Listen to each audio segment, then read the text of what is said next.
was on the beach about a year and a half ago, and I looked around and I had nobody. I was there living this dream, but with who? I was challenged to write my own eulogy. I wrote down, Damien was amazing, great. But in this, I also said, no matter where Damien was in the world, or wherever he kept on trying to escape to, he was still very unhappy. The experience that we will all collectively have and understand from the medicine is that you are a spirit having a human experience. You've got 5 hours left to live. What are you going to do? How are you going to live? Who are you going to apologize to? What are you going to regret? What are you going to regret not doing? Damian Schechter, welcome to the Deeply Aligned podcast. Thank you for having me, bro. Love to have you here, man. And we had some good networking event and spirit vibe circles, getting to know each other. Some good deep conversations, and looking forward to have more of them today. Yeah, same. And covering a lot of things. Today, you're an online fitness coach. You have your own online business. You've been living in Ubud, Bali for a while. Yeah. Creating a pretty nice lifestyle for yourself. Lots of freedom and living the good life. But it wasn't always like this. So take us back a little bit in time of how did you get into this online coaching space in the first place? So I started personal training about 12 years ago, Cape Town, South Africa. And skip a few years, I then moved to Amsterdam with my then fiance. We lived in Amsterdam for 3 years, and then we got married. Got married back in South Africa, came back to Amsterdam, decided to move to Portugal. Now, this was at the time of COVID. So I worked for a really prestigious personal training company called Ultimate Performance, and they've got flagship gyms all across the world. And during COVID, we had to take the model online. So I started working online for this company. Then the gyms opened up again, and they offered me my promotion to come back into the gym. But I saw how lucrative the online space was, so I decided to rather actually take the severance pay and do my own thing. So I went online for the past 3 years now. And this was now during that transition of getting married, going to Portugal.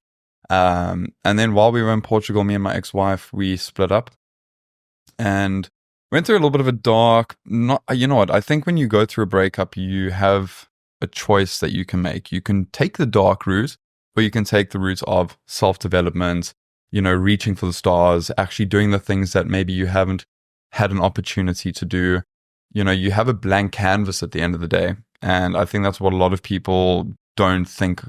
They don't think that there's more for them. It's rather, let's sit in the moment, let's cry about this breakup, let's, wallow in it and go and, develop some self-destructive behaviors and habits. And, for me, in all transparency, the reason why we broke up was because I was working too much. I had gone into this online space, and now all of a sudden I'm surrounded by other online coaches, and everyone's talking about this 10,000 euro number per month.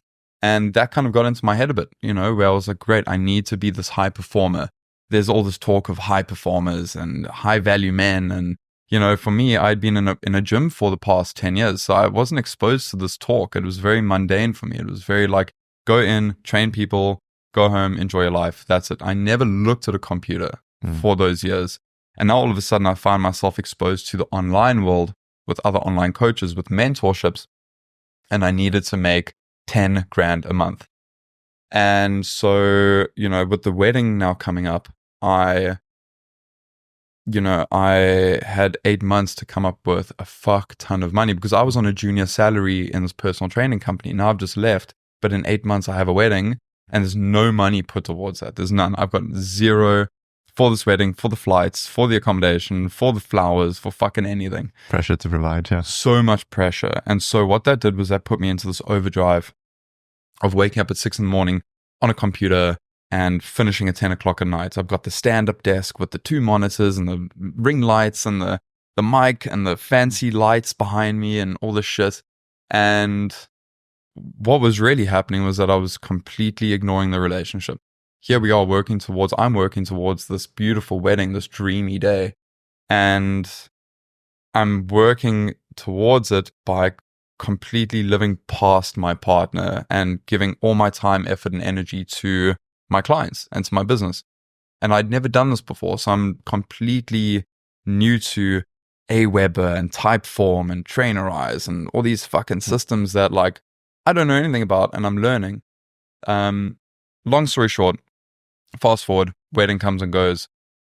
I think myself and my wife had already realized that we didn't make a mistake. I will never look at it as a mistake. But I think, on that day, maybe we both silently felt, fuck, like actually we maybe fallen out of love with each other through this process, or maybe we needed to push this later so we could be more connected by this point in our relationship.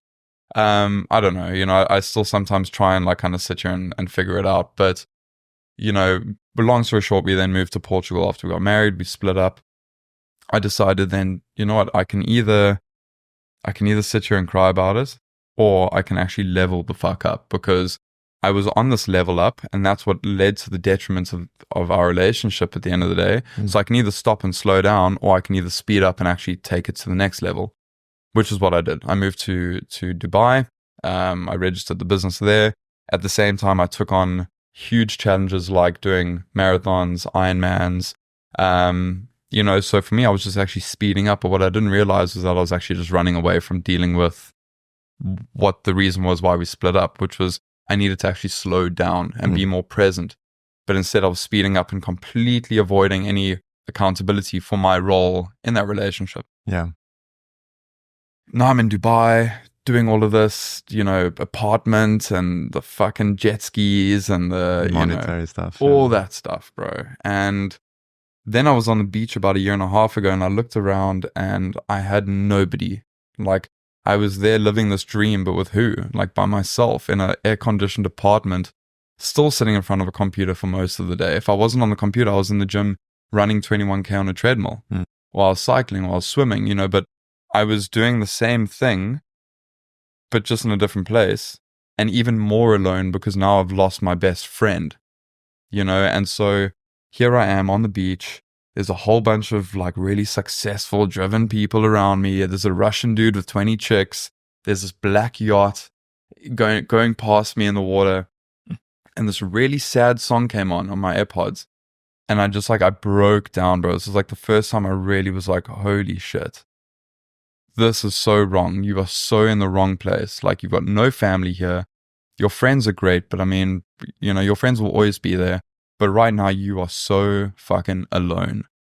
And so I picked up my phone in that moment, and I just went onto the Emirates app, and I closed my eyes, and I just picked a spot on the list, and it was Bali. And so I've been here for like 1.5 years now. Yeah. Let's go forward into the future from that moment on a bit later here, but there's so much good stuff you said in there, right, to unpack. Really, we have one of these things you mentioned in the beginning where, is it a dark path or a dark period for a while, or is it a good one to grow and learn? And that's really when it comes down to, like, is this happening for me or is it happening to me? Next thing, I was curious also, I mean, obviously you realize that we all learn that lesson in different ways when we're trying to grow an online business. Like, what are the values we're sacrificing along the way? Whether it's our health, our relationships, or anything else.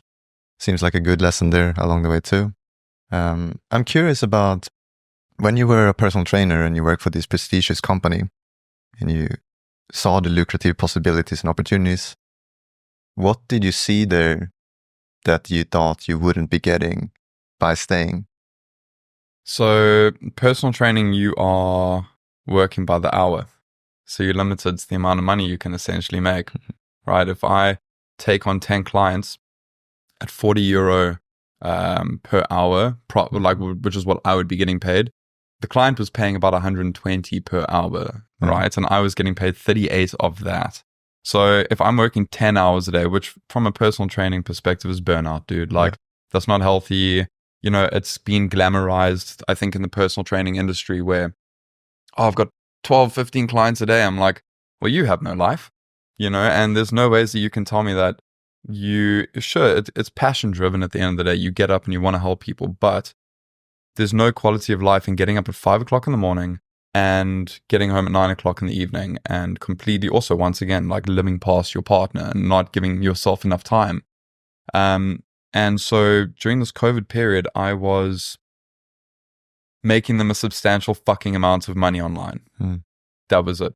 And I saw that I was still getting paid 1,700. Here, some clients were paying 800 euro per month for online coaching. I still don't even charge that in my personal capacity for online coaching per month for a client. And I saw this company was doing it. And I'm still getting paid like the bare minimum, bro. I'm getting paid the peanuts, dude. And so when the gyms were opening up and they offered me my promotion on that call, so we're opening up next week.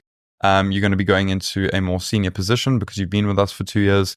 You've gotten excellent results. You know, you've definitely put in the hours. So now you're going to be getting paid a little bit more now hourly, which if I worked 10 hours a day would have been like 3,500 euro per month. Great if you're living in the Netherlands, and 3,500 is a very good salary there. But not when I've been making you guys like 9, 10 plus with your online coaching model. So I saw it as an opportunity to take the severance pay, take my final month's paycheck. There was a restraint of trade on me, so I couldn't be operating in the same area as the gym. But I used it as a 3-month runway, the money that they gave me, to really just invest in good mentorship, invest in myself a little bit more, and I think also give myself that time that I needed to actually create a foundation for a successful business, which I'm thanking myself now for. Yeah. We had plenty of the guests on the podcast, whether they're in the fitness industry or even our good friend Mark, he was in IT. Everyone realizes that, well, if I'm really skilled at this thing, I can probably double, triple my salary while even reducing my hours of work. That's a lot more freedom, both financially, location, and time. Yeah.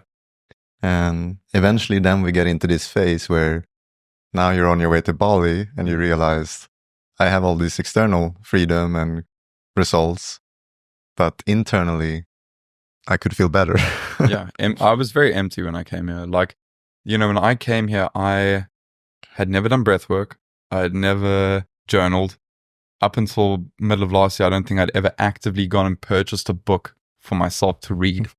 So, coming here, it gave me the space to, and as I said, a clean slate to really explore things that were outside of what I'd been doing, outside of my comfort zone. My comfort zone was either going into the gym or being at home working. Whereas, I could see that a lot of people that I was meeting here, and they were doing these things, breath work. I thought breath work was for chicks, like there's no ways I'm going to go and do that. There was a lot that I needed to kind of humble myself to, but I was in a really low point when I came here. So, dude, the ego was gone. Like I had to really just drop everything and say, great, you need to learn from scratch again. Yeah. What do you think about when it comes to this motivational drive? And I think it's probably a different answer pre-Bali, when you were in the online coaching business in the beginning there, compared to maybe now. Like, it's always this thing where either we're running away from something or we're running towards something, right? What's your thoughts on that with those periods? I was running away coming here. And now that's completely changed, dude. Like, if I contextualize it, I went from Amsterdam to Portugal to Dubai here. And, I read this on a podcast that I recorded with Martin O'Toole, where I wrote, in the first week of me being in Bali, I wrote my own eulogy. I was challenged to write my own eulogy. And I think it was through that practice of me saying, and we had to do it gloves off. So we actually had to really just be honest about our experience and, what the truth was, instead of just listing all these really good things that have gone on. Because then I think that's also, once again, just kind of like bypassing a lot of negatives, only focusing on the negatives, which is on the positives, which is really good. Sure. But, these negatives that ultimately make you who you are, right? And it's really good to kind of keep that at the forefront so that you are motivated to do a lot better in the future. And for me, when I wrote this eulogy, I wrote down, Damien will, amazing. Damien was amazing. Great. But in this, I also said, no matter where Damien was in the world or wherever he kept on trying to escape to, he was still very unhappy. And when I wrote that down, I was like, whoa, that's quite shitty to say about myself. And it was the first time I recognized that I'd been running away from doing a certain amount of work that I didn't know how to do. So I know how to work on my body, I know how to work on my business, I know how to work on so many things, but I've never gotten into the driver's seat when it came to the emotional, spiritual side of things. And I felt that because I had not done any of that, I actually had really weak foundations for myself. Like these were all very external motivators: the money, the body, the sense of achievement of doing an Ironman, winning bodybuilding shows. This was all for external validation. But none of these, when I did my first Ironman and I crossed the finish line, I've never been more disappointed. I've never been more disappointed in my life. I crossed that line and I was like, that was fucking lame. That was so lame. Like, I had the medal, and half an hour later, I'm in a laundromat, sitting there, waiting for my laundry to be done. I haven't even changed yet. I've got the medal around my neck. I'm just sitting there in this laundromat being like, I didn't get what I came for because my motivation was in the wrong place. I wasn't doing this for myself. I was doing this to prove that the marriage didn't work out, but that's fine. I can do something harder. And I did that harder thing. I was like, oh, you've been running away, man. So then coming to Bali, meeting people who are very aligned with their purpose and their actions follow suit with that. And people hold space for each other. They give you the opportunity to express yourself and who you really are. And there's only love and respect and no judgment. Whereas in the Western world, where I was coming from, there was this huge sense of judgment. If you're an online coach that's not making 10K a month, well, you suck. Yeah. So, I left that. I left that Dubai false, and once again, respect to anyone who is after that, bro. Like, some people do get hard off of having a Ferrari and six-figure hoo-ha and all that. And that's cool. But like, that for me is not my motivation anymore. That doesn't mean I'm also content with being broke. Like, that's not where I want to go. But I just don't talk about that anymore. I don't chase that anymore. We all go through those phases, right? It's a maturity aspect, really. I mean, I can relate so much as well. I heard you on other podcasts talking about that you're trying to prove yourself to others. Like, oh, she will regret that she's not with me anymore. She will see how I'm doing this, whether it's an Ironman or whatever. And I completely relate to that, where most of my drive came from proving other people wrong. And that's not a nice energy to drive you. But the more and more we mature, the more and more it goes towards that we're running towards something. Like, we just had a talk here before the camera started running, right? Where you have your mom coming to Bali now. She's living here with you. And because you've been setting up this business in a very successful way, you're able to provide more for her, to give her more freedom to explore and do things that she was never able to do before because she was busy taking care of you guys and kind of putting you guys in front of her, maybe. Yeah. And now it's a way to give back to the people you love the most. That is running towards something, really. That's a good reason. Yeah, that's purpose. Yeah. So admire that a lot. You said, I just want to accept myself, that life doesn't work out the way that we wanted or maybe planned all the time. And there's these words of acceptance, but also surrender.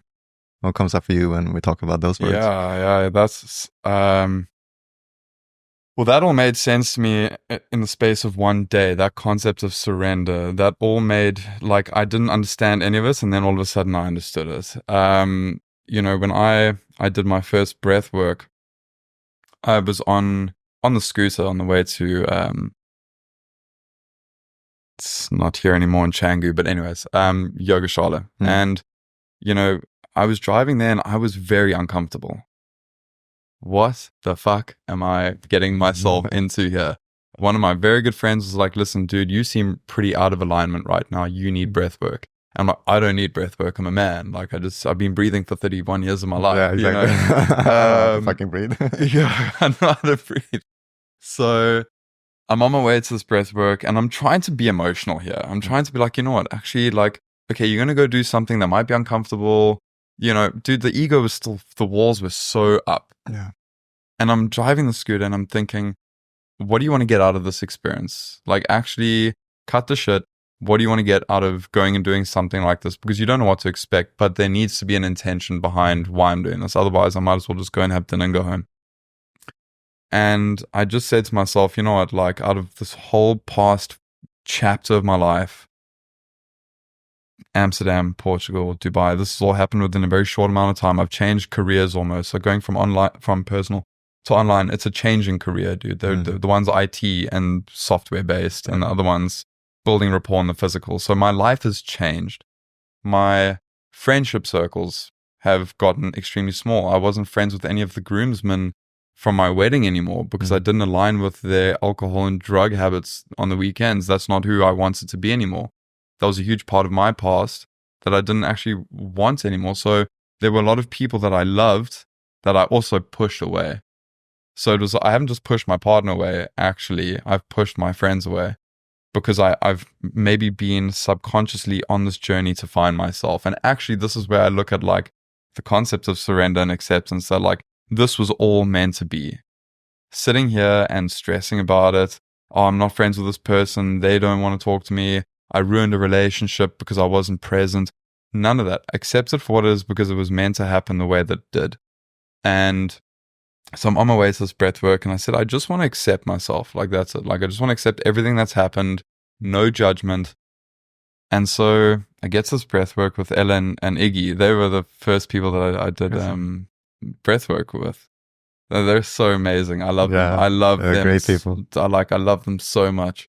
And so we all pull this card. Everyone gets their own Shadows of Light card.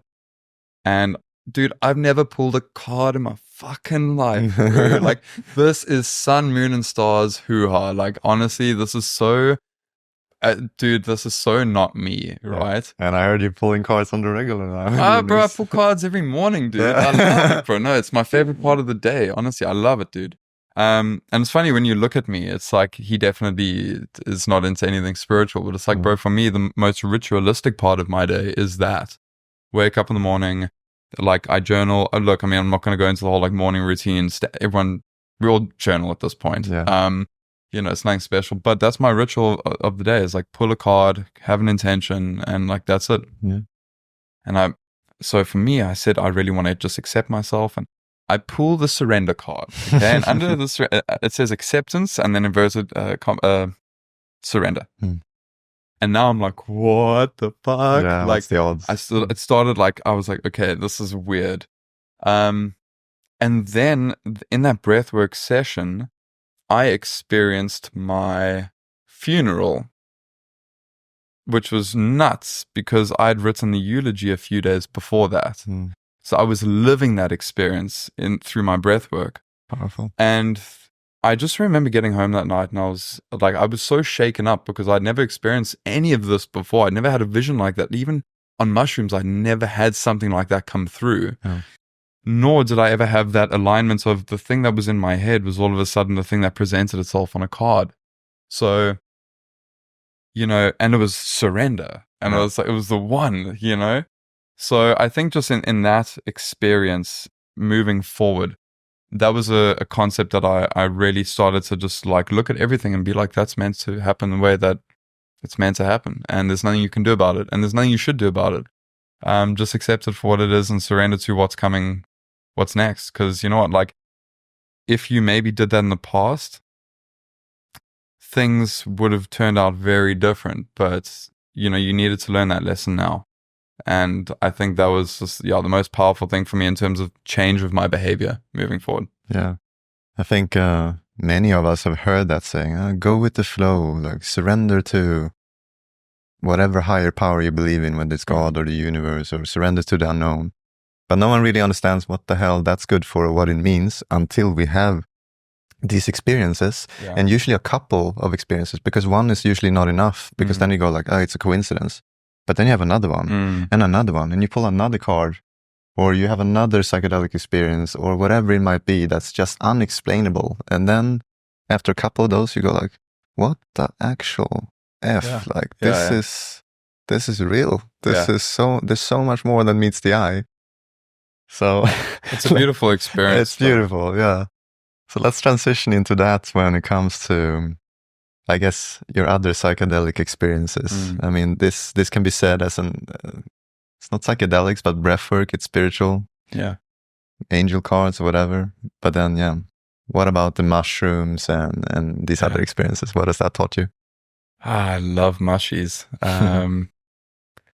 Coming from a background of like the toxic stuff, you know, like I always looked at things like DMT, ayahuasca, mescaline, San Pedro, like all of these. If someone said, "Oh, you know, I'm going to do DMT this weekend," I'd be like, "That's hard drugs, bro. Like that's very intense. Like you're a drug addict." Actually, me with my little cocaine every like couple days, they're like, "Bro, you're on the hard stuff. Like you are. I don't want to hang out with you." Actually, You're next level. I had this huge judgment against plant medicines, but that's also because I never experienced them. But also, I wasn't spiritually ready. I wasn't spiritually mature. I hadn't done any work to be comfortable. I feel like if you do a series of breathworks and you've gone very deep, that you actually realize that all that control is within you, right? And there's nothing to fear because you've already watched a whole bunch of things like their movies. You've already had these visions, or you've had these awakenings, or you've had these experiences that you've had to sit there and just accept and surrender and know that you come out of it okay. My thing is two things. The furthest you can fall is the floor. So no matter how bad it gets, the furthest you can fall is the floor, and like that's really as bad as it gets. Second thing is you are going to be going to sleep tonight. You're going to be going to sleep. So between now and that point, you just got to get through it. And it's rather better to just watch it like a movie and learn the lesson that the mirror is holding up in front of you. And so, you know, it was only through, I would say, 8 months of doing different modalities of healing, that then I got offered this first experience of a trail of transformation, to go and do these plant medicines in South Africa.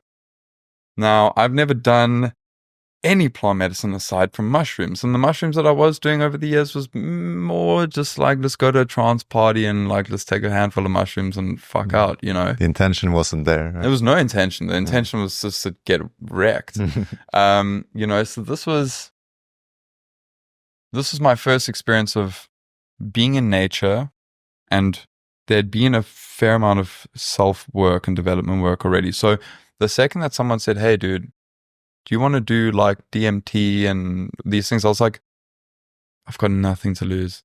I've lost my best friend already. Like I've already lost everything that I thought I was going to have at this point in my life. The wedding, my partner, I had a dog, you know, like that's all gone. I've got nothing to lose at this point. So you know what? And I'm not going into it with that mindset of like, oh, everything's so bad, it can get worse. It was, I've already done this work to heal, and I know how strong I am, and I know that actually whatever comes my way, I know that like I can face it, you know. Can create this other blank canvas once again. Create from there. Yeah, I love that.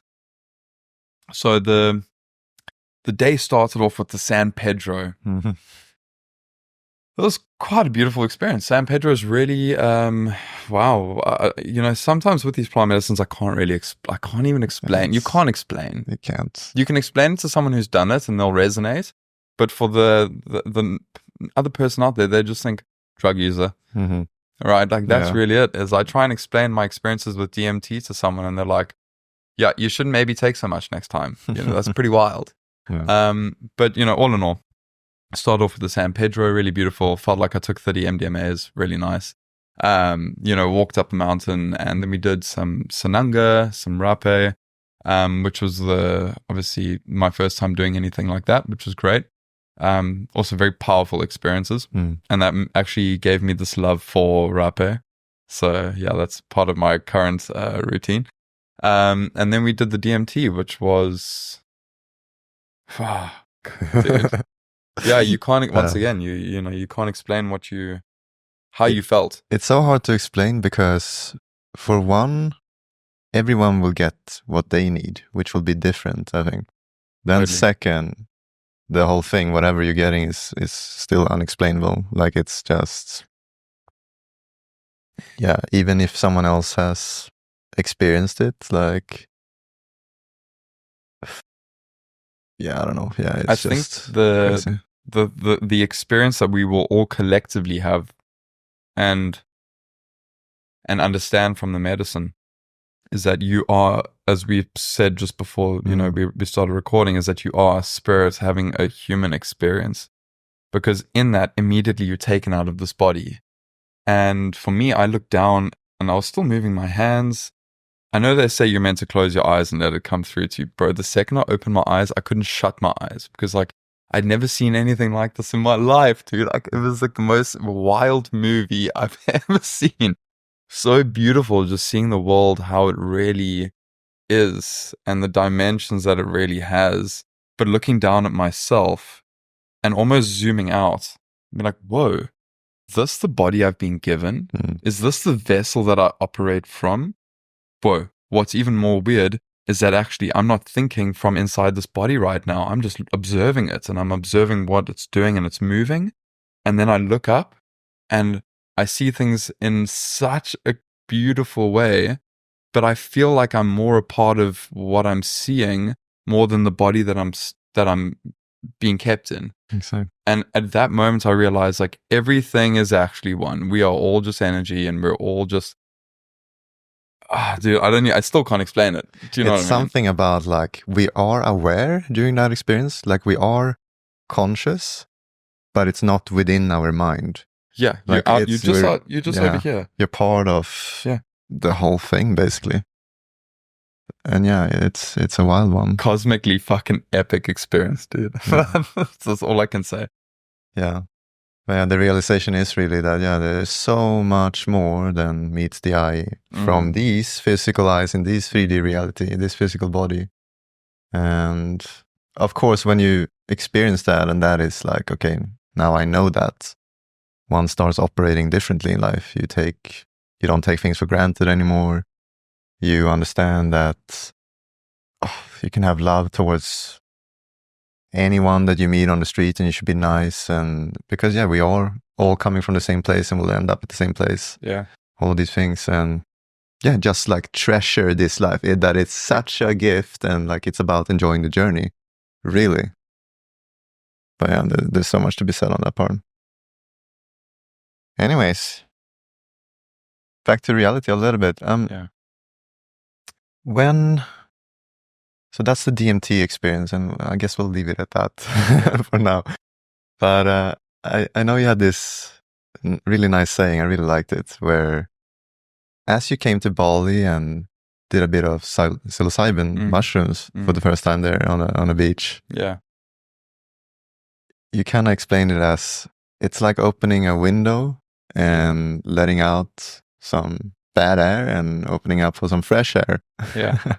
Could you expand on that a bit more? Yeah, so I think this was on James's, when myself and James were speaking, the way that I kind of see doing mushrooms, and especially in this contextual moment when 24 hours before this, I was on the beach in Dubai and I had this breakdown moment, and it was really the first time I realized, like, this is so not what I want. I don't want this. Like, I don't want to feel like I felt so cloudy, bro. Like, I just felt like there was all this built up negative energy inside of me that, like, it didn't make me a negative person, but I just felt like I was holding on to so much.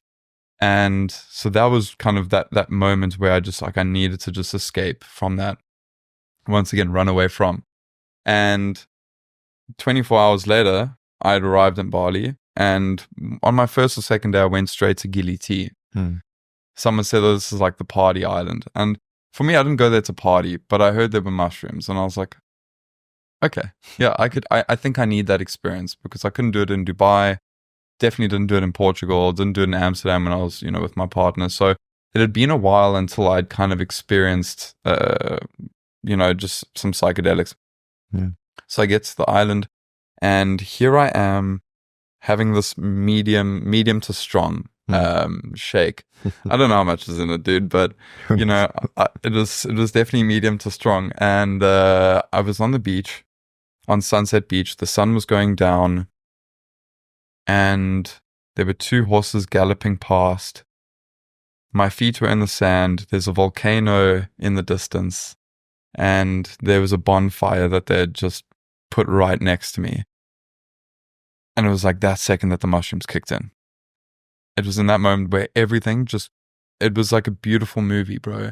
And I felt that like, oh, all this energy, this bad energy just disappeared, bro. Exactly as I said, like you're opening that door and letting out that bad air and letting fresh air come back in.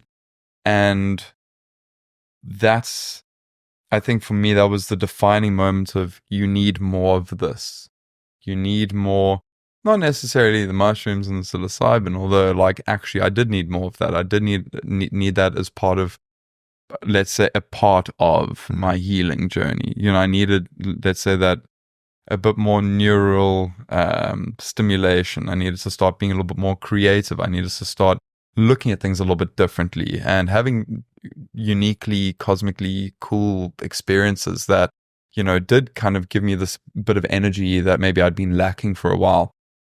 But just going back to that saying, it really did feel like when those mushrooms kicked in, I was like, oh, wow. Like there's just this instant like release of like all this dead weight that I'd been holding on to, and immediately this new life that was being breathed in. And maybe I could have had that same experience without the psychedelics, being there on the beach, feet in the sand, volcanoes, sunsets, fire, because that's a uniquely beautiful experience to have as well.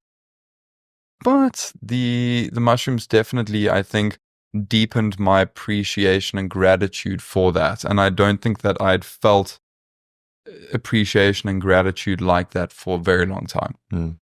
It seems to me like from everyone I'm hearing having these mushroom experiences, and my own experiences included, love that saying where like you're letting fresh air in.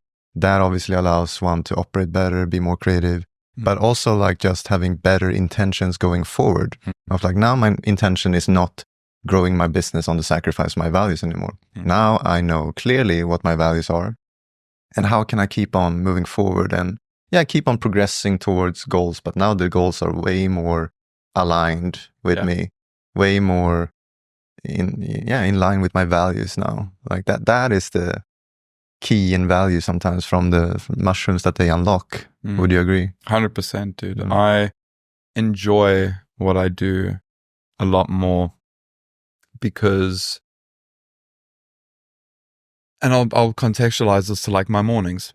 You know, I have a dog that I need to walk. I love to go and do yoga. After that, I love to go and, you know, read my book and have a nice little breakfast by myself. And this is every day. And, you know, as I mentioned to you earlier, you know, I love to do these little bouts of mushrooms every couple of days. Aside from the microdosing, actually taking a little bit more on some days, just so that I can have that experience, you know. And when I explained this to someone that I was interested in, so there was a girl that I like, and I was, you know, I said to her, listen, this is obviously something that I do want to bring up, because it's not taboo to me. If anything, it's a huge comfort for me of talking about mushrooms and psychedelics and other plant medicines, because I know its benefits. I don't hold it in a negative stance point at all.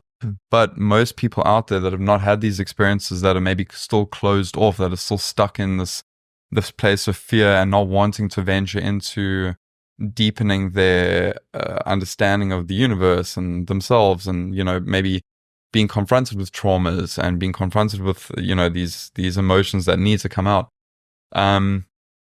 It's a very taboo topic for them. A very taboo topic for still 90% of people out there, more even. And so I obviously brought this up. I said, listen, I just obviously want to let you know, because it's better that it comes up now and then, instead of, I don't know, when we fucking get married and have kids one day, you know. And it was immediately, I was met with exactly what I knew I was going to be met with, resistance, you know. Loads of it, you know. How often are you doing it? Oh, so are you addicted to it? Oh, so how was the mushrooms this morning? You know, kind of, and I'm like, also no judgment to her, because once again, we're in two levels of comfortability on the topic. But I don't even know where I was going with this. But, you know, for me, I think what I just want to really maybe umbrella that topic with is that it changed my life, at least. And it's a part of my weekly routine. And it's something that I don't rely on, but I enjoy.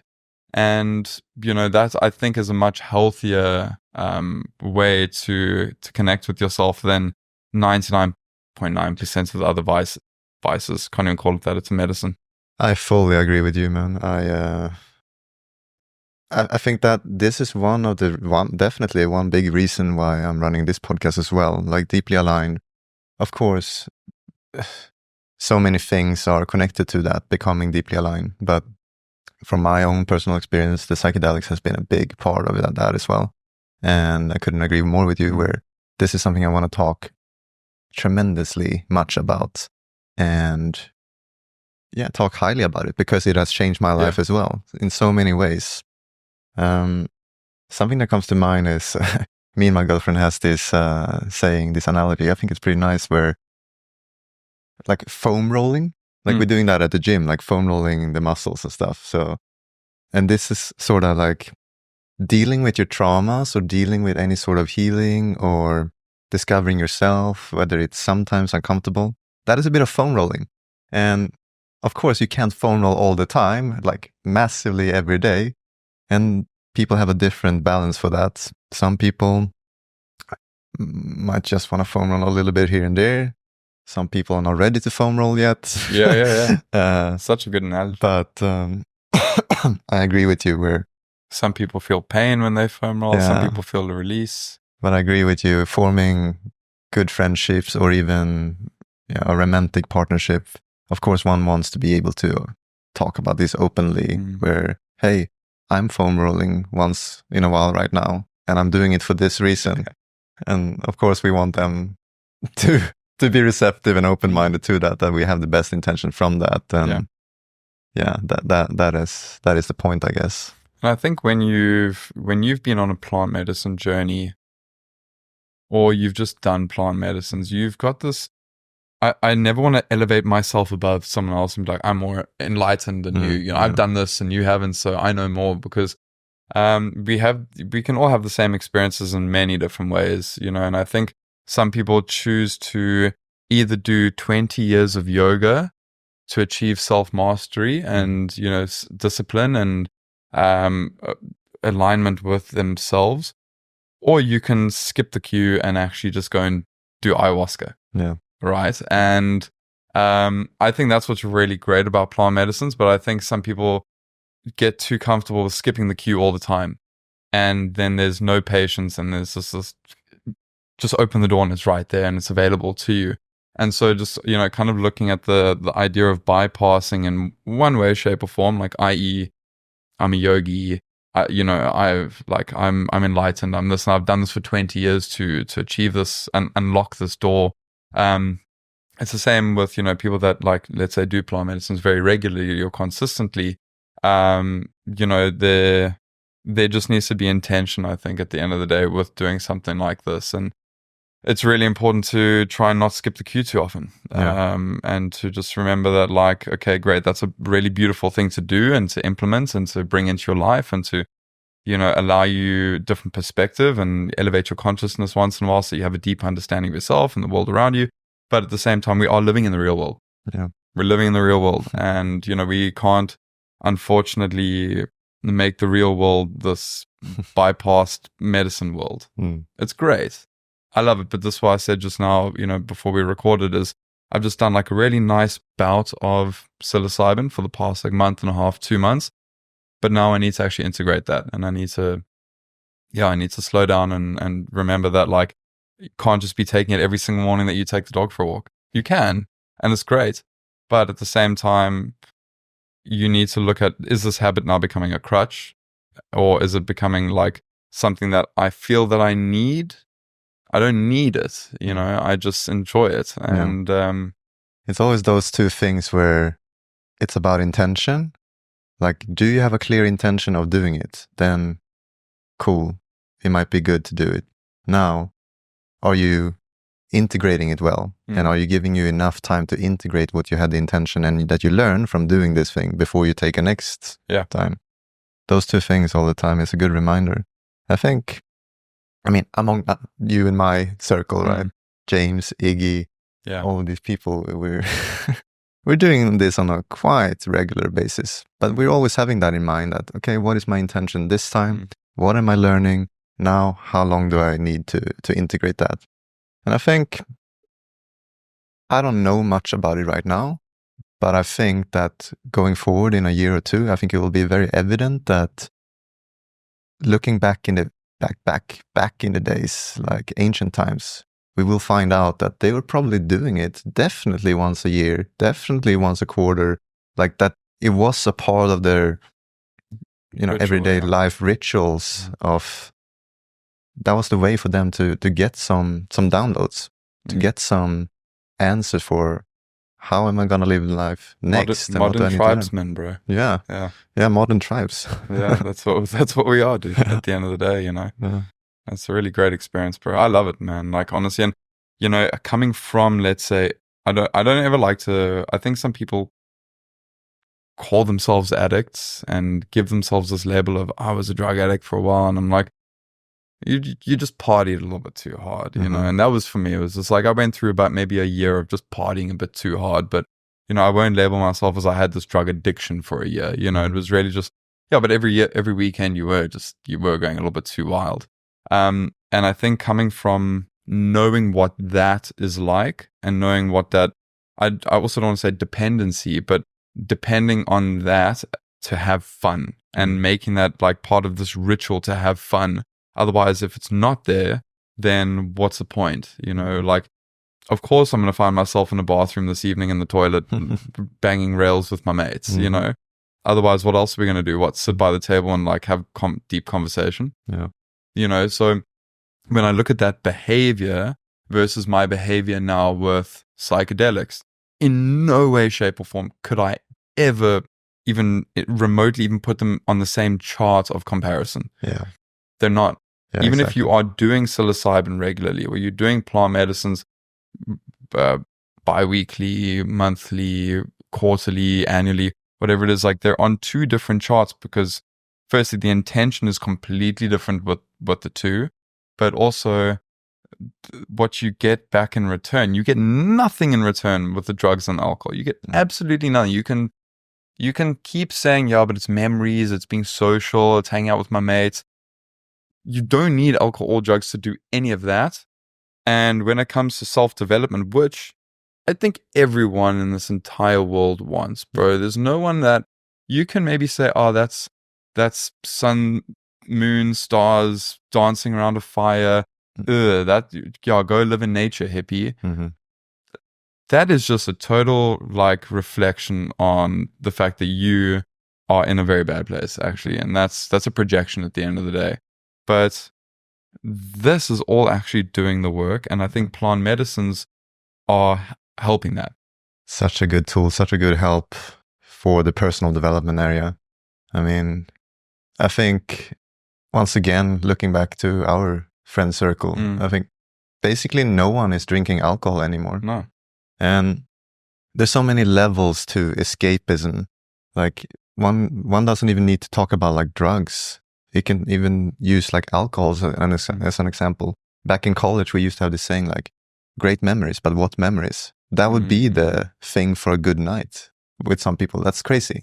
Drink so much, so you have so much fun, but then in the end of the day, the next day, you barely remember. Crazy. Did I say that? Yeah. Did I have that? Was that you and I talking? Like I just don't wish that for myself again. Like I love deep connection. Like for me, I think another out of comfort zone experience for me was rock camp to my first Spirit Vibes with James. Yeah. Because I know that I'm actually going to be now sitting down with like a whole bunch of really sober, deeply aligned people. Yeah. And that for me was way, way more, it ended up being extremely comfortable for me. And like, I fucking love every single person that shows up to those. But it would have been so much easier for me to rather a few years ago be in a room full of people that are all wasted. Like, whereas now, if I find myself in an environment like that, I'm like, what lame conversation are we about to have? So, and that's not holding judgment to certain individuals, but just in terms of where I'm at. Yeah. And it doesn't mean that I need to sit down and even talk about plant medicines or the fact that I do my tarot cards in the morning or, hey, listen, do you want to come do yoga with me? Like, None of that. Yeah. I don't have to have any of that conversation either, because that's also my private life, you know? But I think I'm just more receptive to energies at the end of the day. And I can immediately now identify someone who I really want to be around versus, whoa, that's just negative. And doesn't mean you're a negative person, but I just know that there's really not much of alignment here. So we don't have to we don't have to develop this relationship. It's okay, you know? For me, it just comes back to intention again. I always been, it sounds weird when I say I always been deep. No, I haven't. But I always notice very quickly when I'm having conversations with people and there's no intention there really. It's like, hey, how are you doing? Or like, you know, what's going on? And there's no, it's a little bit like the superficiality of like, you just say because you're supposed to say something, but you're not actually curious and genuinely want to go somewhere. And like you say, it's not about talking about plant medicine and this kind of stuff all the time. It's more about, hey, we both have an intention. We're aware of each other's intention of what we want to talk about. Do we want to talk about how amazing the sunset was at that particular place, or how we're having fun there, or what we were enjoying there? Cool. We both intentionally want to talk about that thing. Then it's a whole nother game. Like then it's a very genuine, real conversation. Yeah. I had this moment a few months ago, and this was my last trip to South Africa. It was my best friend's birthday. I flew down there to just celebrate his birthday. And that evening I knew there was going to be lots of drugs out. Like I knew it. I even said to him, I was like, listen, dude, I'm not a recovering drug addict, but I just want you to be mindful that person that you knew me to be I'm not that person right now. And like, I'm not saying don't do the drugs in front of me, but can you maybe just not offer me? Can you maybe just go and do that like out of sight, out of mind? Just to respect the fact that like, I'm just trying to actually stay away from associating with that anymore. I don't hold anything against you. If you want to do it, I love you. I'm here for your birthday, but it's just not really for me right now. Yeah. Couple hours go by and he says, do you want a line? So I said, yeah, fuck, I'll have a line, bro. You know what I mean? Like I'm also not all of a sudden, I think because I'm in a better place, I can draw the line for myself and say, you know, I'll indulge in this loser behavior, but once. Yeah. And then you know what? I'm going to go back to being aligned, you know? Instead of like all of a sudden judging it, painting you with a brush, saying you're a bad person, like none of that. Like, you know, but the old Damien will come out for 5 minutes. Yeah, sure. So it goes down. Couple hours later, we're now at a bar, but I'm very much in my own head here, bro. Like the social scene of going out drinking, having a late night, lots of alcohol, lots of drugs. I was just stuck in my head that whole time being like, this is really actually just not for me. I had a small bump earlier, but it didn't do anything for me. Like it if anything, it reaffirmed that this is not who I am anymore. Yeah, I can resonate with that. And we go to this bar, and it's like this was the defining moment for me of I will never go back to being this person. Everyone around me was wasted. Once again, no judgment, because it wasn't about the act of drinking and drugs and this and that. It was the conversation that I was having with the people around me. And someone that comes up to me, hasn't seen me for like 2-3 years. Hey, dude, how you doing? Cool. So, dude, tell me, how much do you bench? And I was like, oh my God, bro, is this what I came out for tonight? Yeah. Is this actually what I came out for tonight? To deal with drunk people asking me how much I bench press? Like, gymming is 1 hour of my day, 3 hours, three days of the week. It's what I like to do, but it's not like something I want to sit here and talk about, bro. You haven't seen me for how long? And that is what we talk about? That's the first thing you asked me. We can talk about the weather next. Bro, honestly, I would rather talk about anything else. Yeah. Other than like, dude, you even know my mom. You know my family. How's about you ask them how the fuck they're doing? Yeah. But yet, this was just bro, just tell them how much you bench quickly. And I'm like, oh, bro, like, and I left. And after that, I was like, great. Now I know. Yeah. This is not for me. I find enjoyment out of many other things. I resonate with that so much. We had a couple of birthday parties, and there was no drugs and stuff involved, but it was James's birthday party was one, which I truly enjoyed. And then there was another one that I didn't enjoy at all because there was not a single depthful real conversation in 2 hours of time. Same there. It was those kind of questions of like, what are we talking about here? Yeah. Like, you know, it's... Yeah. What is the point? And yeah, that comes to where it's so important to have your values and then putting boundaries, right? And like in communicating well, like you did beforehand there. Hey, dude, I'm coming here to celebrate your birthday. I'm caring about you. I appreciate our friendship and our memories together. That's what I want to celebrate. But also know that I'm not this person anymore. I'm not for these things anymore. You can do it if you want to, but yeah, setting these boundaries, like of what we're looking for, what's our intentions. And that's why he's still my best friend. Yeah. Because he respected that. You know, maybe later in the evening, it was, okay, Damien, just one. You know, and I expected that from him. Of course I expected that from him. So there was no judgment there. And you know what, we both knew, even when I set those boundaries earlier on in the day, we both had a smile on our face of, it's going to come out at some point and there's going to be a test. And you know what? Yeah, I'm your boy. Like, you're my best friend. You know what? Like, this is your behavior. I'll indulge in it for 5 minutes. And then like, that's it. We knew it was going to happen. But for the 99% of that evening, he respected me enough to do that. And for the week that I was staying with him back in Cape Town, he was going out every second night. It's his birthday month. He does a birthday month. So every second night, third night, he is going out and getting absolutely shit-faced. Yeah. And I was just at home looking after the dogs. I was staying at his place, looking after the dogs, taking them for a walk. Cool, you're hungover, sleeping until 2 o'clock in the afternoon. I've already walked the dogs. I went to the gym. There was never any, dude, just come out again tonight. You know, hey, we're going out on Friday night. Come and do this. It was just like, cool, I understand who you are now.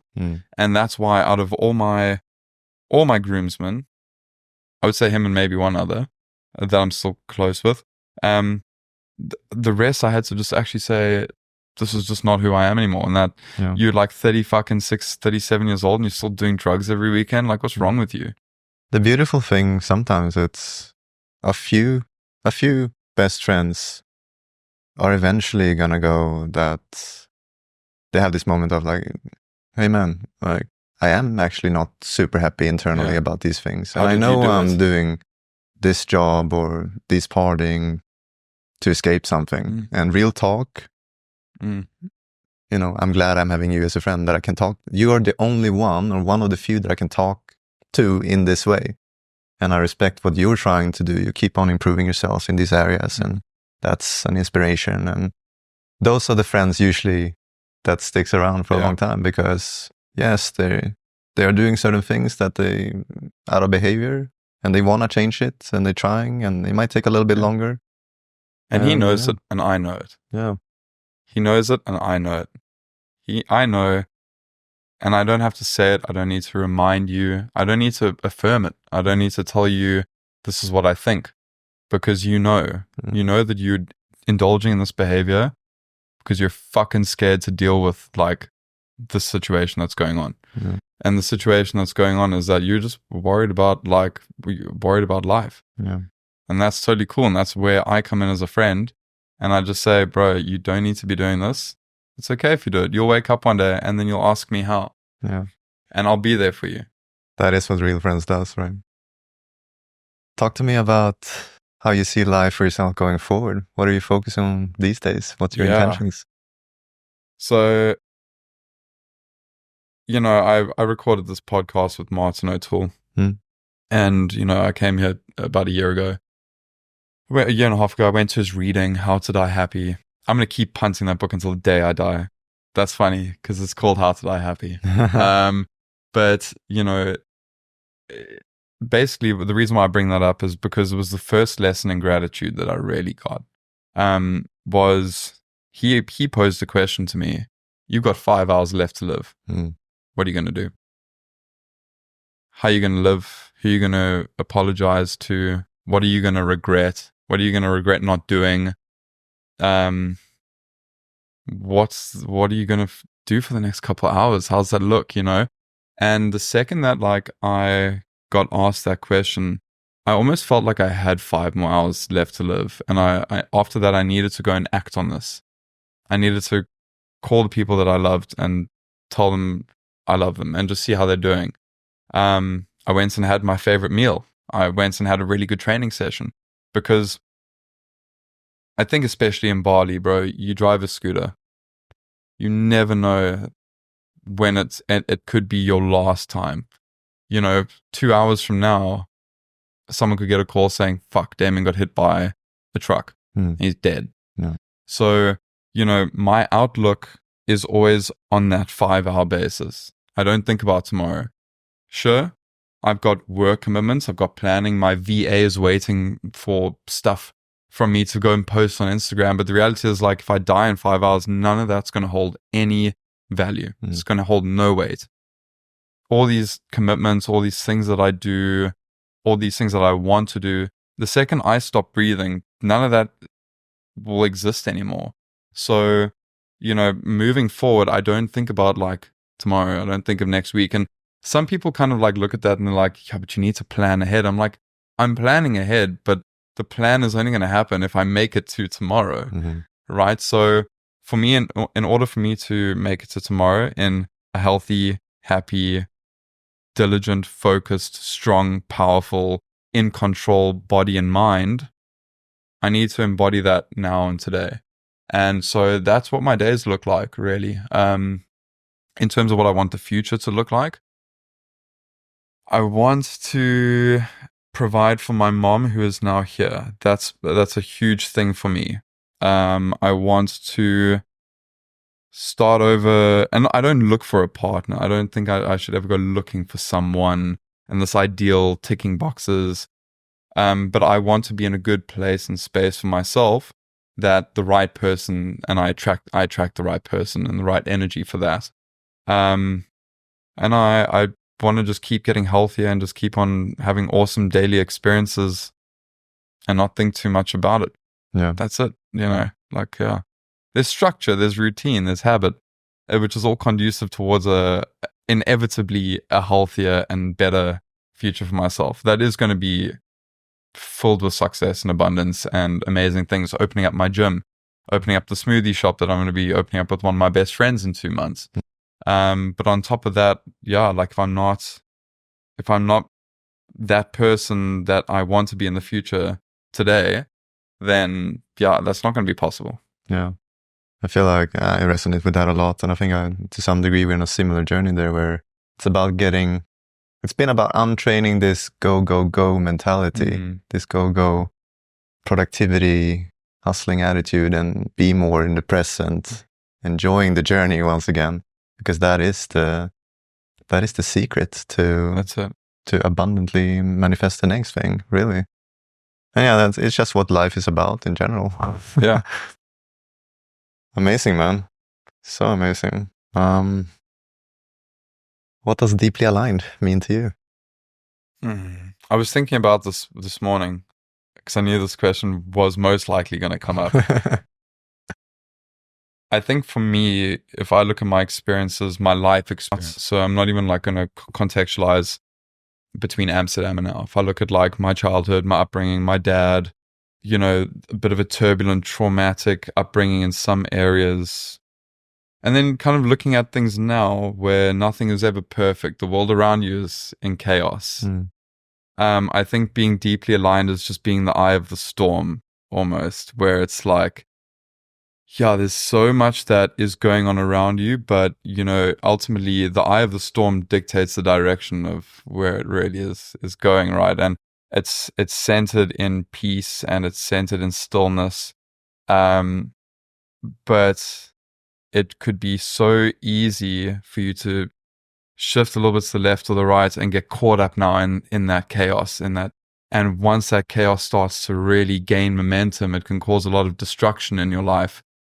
But at the same time, if let's say you're in a healthy and aligned and peaceful place and you get caught up in that whirlwind that's going on around you, that can also snowball into something really magical and to really have this momentum built on healthy practices and healthy modalities to cultivate more gratitude, living in the moment, being present, being aware of what's happening around you. And I think that's where I'm at right now in terms of being deeply aligned, is like I haven't gotten sucked into this vacuum around me of chaos, but actually I've been sucked into this vacuum of being a little bit more aware of what's going on around me, being at peace with what's happening, surrendering to it, so either or is going to have a very compounding effect depending on kind of like,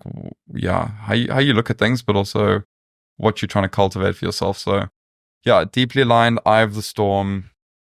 It's in stillness, it's in peace, it's good vibes, it's respect for each other, it's taking interest in other people, and not overthinking things.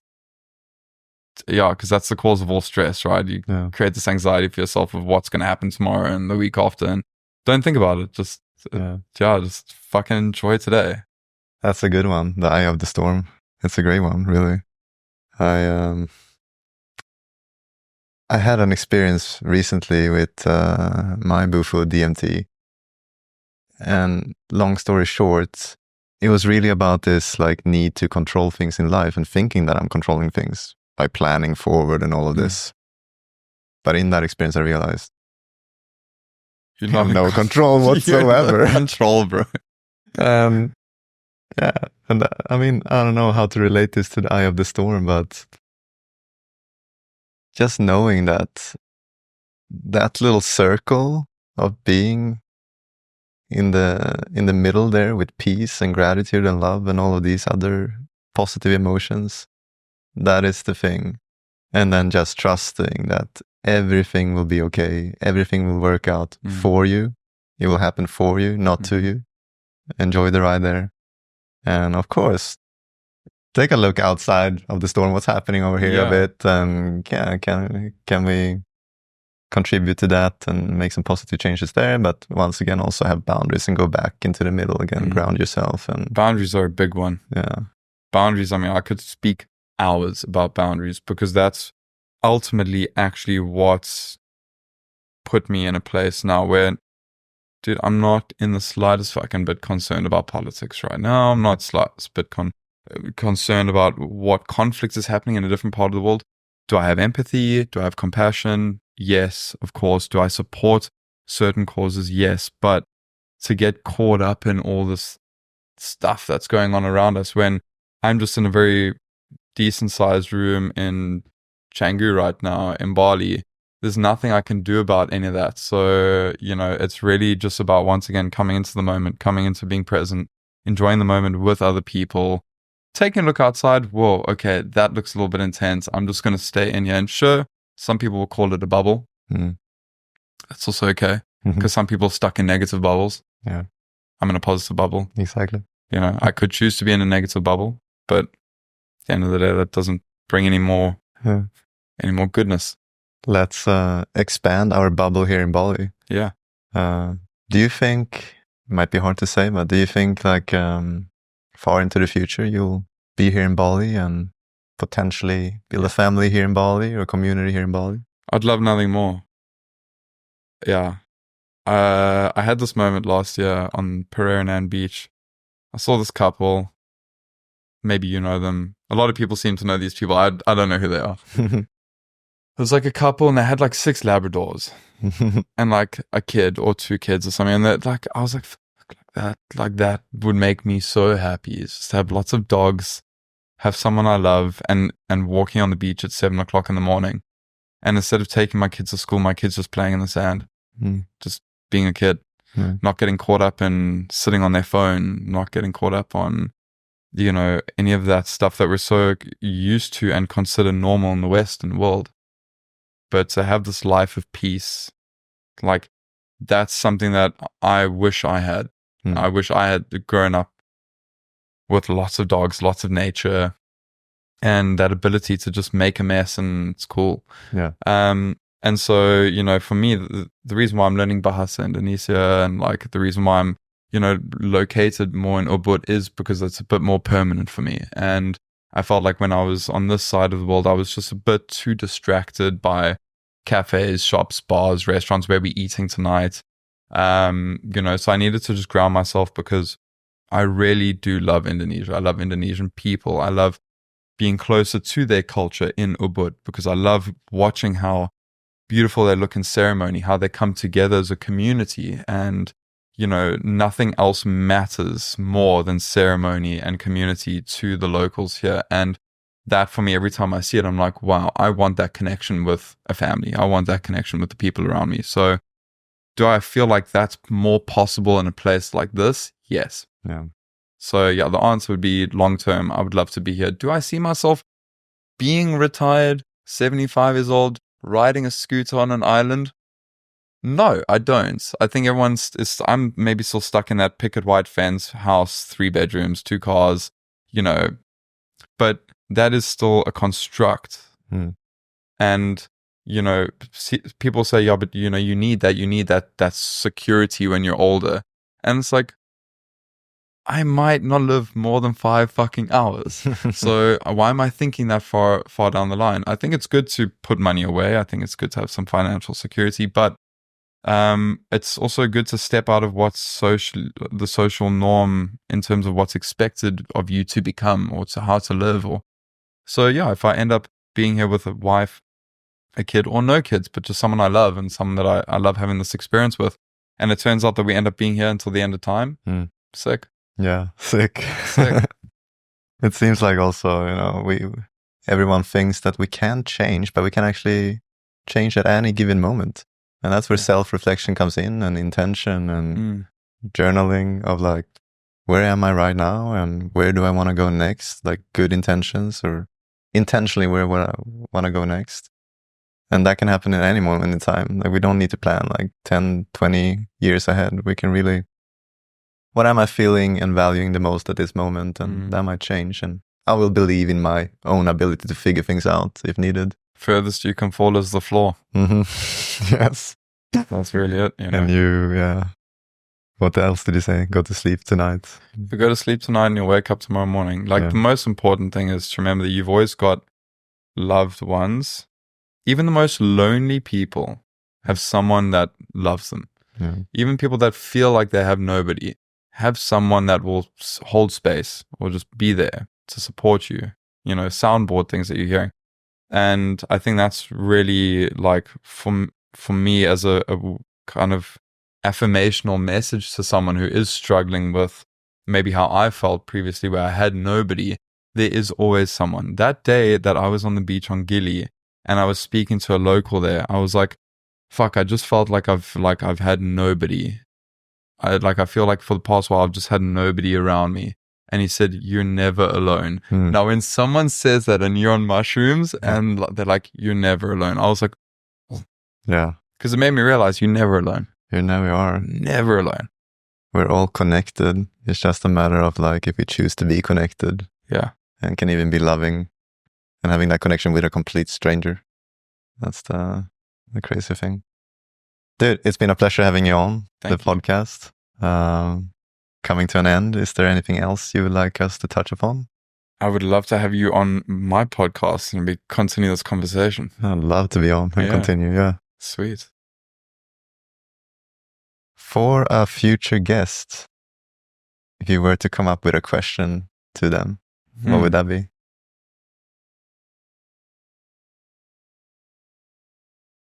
I think the context of me asking this question is because I wasn't who I felt like I was who I was. I felt like, oh, well, this is me. This is what this is the way that I project myself is just a projection of who I am and what my values and beliefs are. But, kind of looking back at that now, I was so unaligned with the person that people were seeing. Everyone's seeing someone who loves to travel, who, has a successful coaching business, who, dresses very well and has these experiences of doing Ironmans. And it's like, does he have any problems? Is there anything, Yeah. But that was the time where I was the most unfulfilled I've ever been in my entire life. And I think something that, I can't remember who it was, but they asked me, are you who you say you are? And I felt this immediate feeling of like guilt because I knew that I wasn't who I said I was. Like I knew that the person that I was making myself out to be was just not actually. The person inside was fucking dying to leave all of that behind and find myself on an island. I needed this space for myself. So I think just, to ask someone, are you who you say you are and who you make yourself out to be?